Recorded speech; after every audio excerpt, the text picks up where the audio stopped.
Hi guys, Craig here and welcome back to the channel. Today on the Renogy series I'm going to be testing the Renogy ProLite 100 amp hour battery. So what I've done is I've connected the battery up to the Renogy test rig here. I'll do a discharge test on it. So I'll put the load through the Renogy 2000 watt inverter, and that'll be a great test for that inverter as well. So I'll put about 1000 watts continuous through it.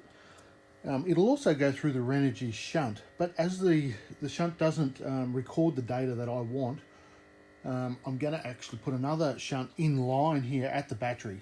So I'll put a shunt closer to the battery terminal, and that'll be Bluetooth, and that'll enable me to get the data that I want. Not saying there's anything wrong with this shunt, it actually works quite well. It's just that it doesn't record the data and store the data, and I don't want to be standing here all day watching it. So I want to be able to go back later and have a look at what happened in case I missed it.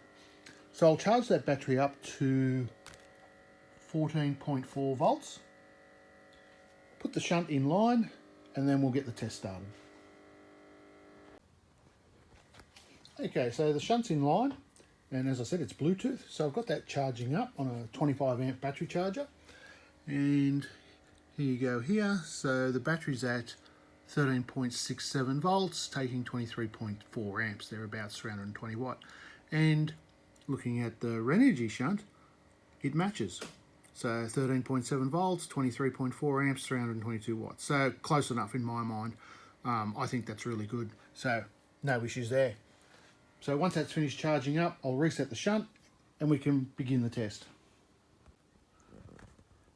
Okay, so fully charged now. You can see we're not taking any more current, which is also shown here on the Renogy shunt. So no current into the battery. I'll disconnect the battery charger now. Bear with me. It's hard to do it with one hand. Okay, that's done. I've reset the shunt. We'll put a load on. Today I'm just going to use a little fan heater. Get that going. And so that'll settle in. It'll take a little bit to go. It's around that 1 kilowatt mark. Just watch that and let it come in. Jumped up to 1260 watts there. Okay, it's coming back down a little bit now. Now we're right up there. That's a big load on this battery. Okay, so this is 100 amp hour battery with the 1C rating, so it can take 100 amps. So we're putting 85 amps on this battery, and that matches down there on that shunt. So we'll call it 85 amps. This will take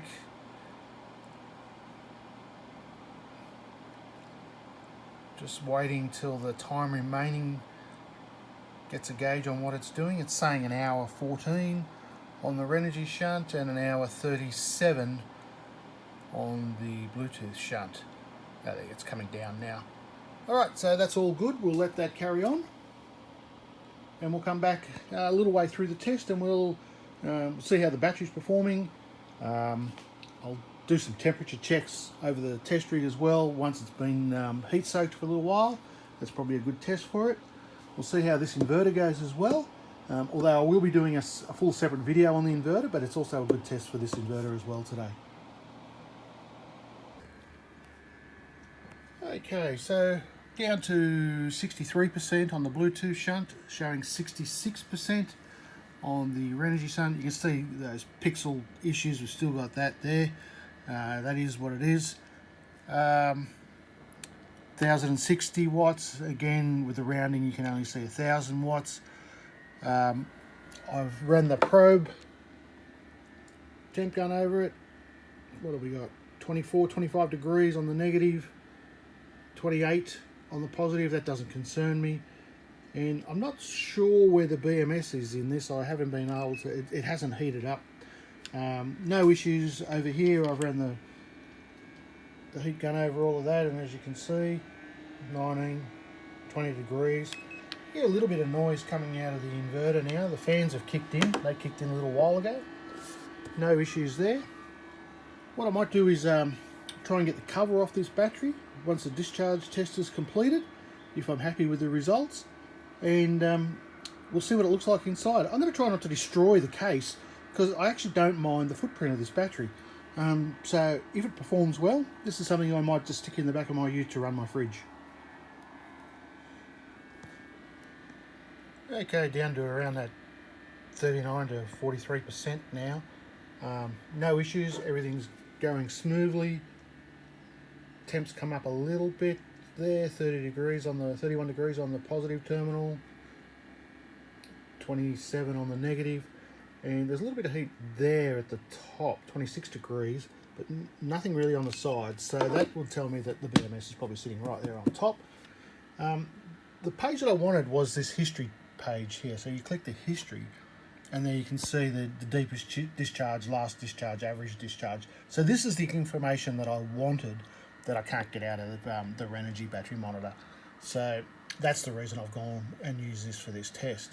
But, you know, for most people, that'll work just fine. So we'll come back towards the end and then I'll try and grab it right before it cuts out. Now the cutout voltage on this is 10 volts, so it should cut out around that 10 volts thereabouts. So we'll watch that. I've always said in my test that I would like batteries to achieve the 100 amp hours down to 12 volts, so you're not stressing the cells. So going down to 10 volts, you're going down to 2.5 volts per cell. In my mind, there's no need to do that. There's batteries on the market that do achieve stated capacity down to 12 volts. I've tested a couple on my channel. Have a look at those if you choose to.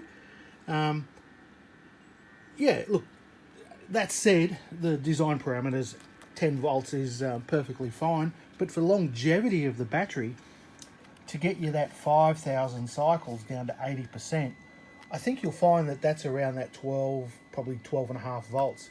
And at the moment, we're sitting at 12.4 volts. Look, it's also worth mentioning that 12.4 volts is voltage under load. Okay, so it's once the load comes off, that voltage would jump up. So when I'm saying 12 to 12.5 volts, I'm talking resting voltage, not under load. So we've just gone below that 12 volt range and we've cracked 92 amp hours and we've gone down to 0% here. We're still showing 7% here with 7 amp hours to go. So these two numbers are a reflection of each other. So, you know, 92.4 minus 100, you're at around that 7 amp hours, which is accurate. This is the key number that I want to watch. So do we get to 100 amp hours at a reasonable voltage level? So we're at 11.95 now. Remember, it will cut out at 10 volts, so it's got quite a little bit left in it. Once it gets to around 11, it drops off fairly quickly, and then the BMS should do its thing and cut the battery out. Okay, so we've just cracked 100 amp hours on this battery at 11.25 volts. That's pretty bloody good. So we'll stay with it to the end. The Renogy shunt has also gone to 0% now, which is to be expected. Once it jumps down below that 11 volt mark, it should drop off fairly quickly. I'd like to stay with it to the end, but this could be another couple of minutes or so. So look, I might flick back right at the end of it and see what it achieves. But 101 amp hours, look, that's definitely a pass. Okay, so the Renogy now has gone into alarm because it's below 11 volts, and that's the parameter I set it at. So that's fine. Okay, 10.93. Actually, I'm going to stay with it and we'll watch it to the end. Remember, yeah, to hang around because I'm going to... Okay, the inverter now has gone into alarm and that's going to cut out shortly. So that inverter is going to cut out and that's going to be the limiting factor of this battery. 102.2 amp hours.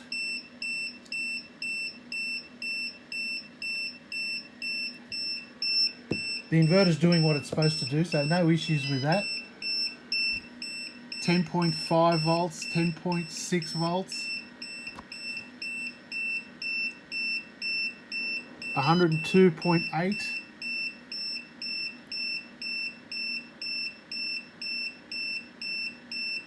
Sorry about the alarm in the background, but it's doing what it's meant to do.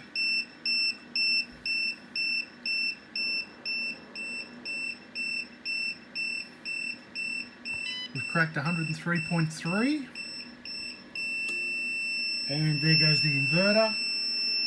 So the inverter's just cut out, red lights come on there,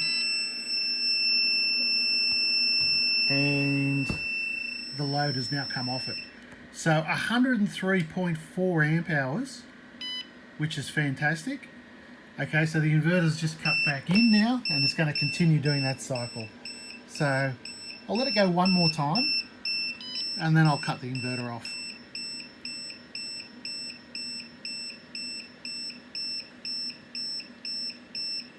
I'm surprised the battery hasn't cut out yet, but 10.3 volts. There goes the inverter again.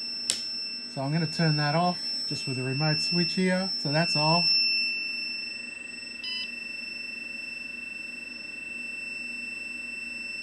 Let's see what happens. So you can see the voltage has come back up now, which is what I said would happen. So voltage under load. What's beeping at me now?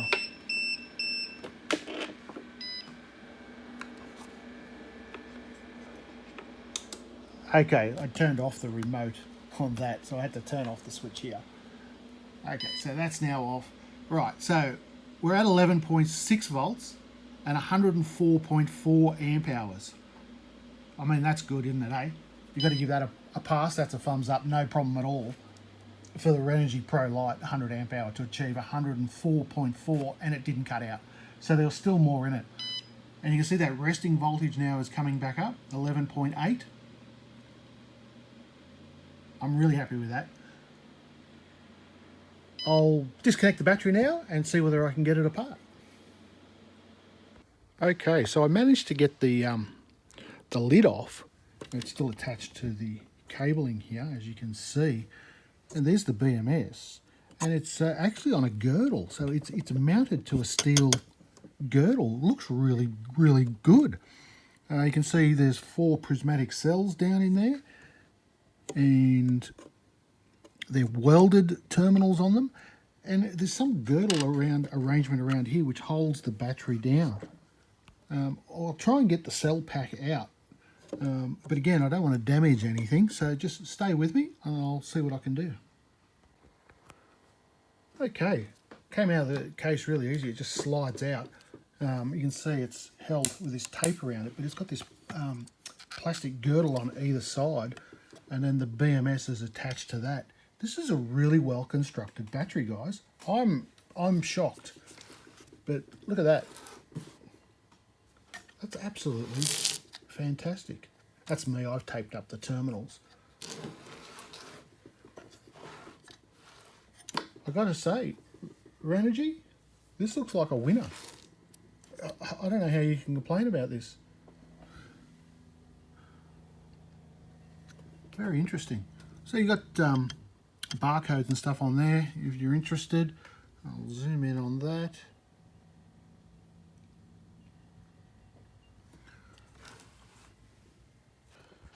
So I've just checked all the terminals. Everything's nice and tight. They're using a high temp silicon cable here. It looks like it's around 10 millimeters squared, doubled up. Happy about all of that. Even the labelling of, you know, of all the cables, you know, everything's nice. Protected on the top here with a little cover. Not that it can get down in there anyway, because that side sits well over here, up nice and high. If you have a look at that, when you drop that back down over the top, it's well out of the way, so there's no chance of it catching and shorting out on anything. Alright guys, I hope you liked that one. That's the capacity test of the Renogy Pro Lite. It's obviously passed the test with flying colours. There's no marshmallow inside this battery. I mean, my God, have a look at that. That's incredible. That's one of the better batteries that I've pulled apart and tested. And I think these are a relatively cheap battery too. You can buy these online. I think the Pro Lite's exclusive to Super Cheap Auto. And I think it's around that $500 mark. So have a look at those if you choose to buy one. I don't know that you can really go wrong. Look, longevity is going to play a part in this battery, but from what I can see here, it's a winner. Thanks guys, and stay tuned for the next one.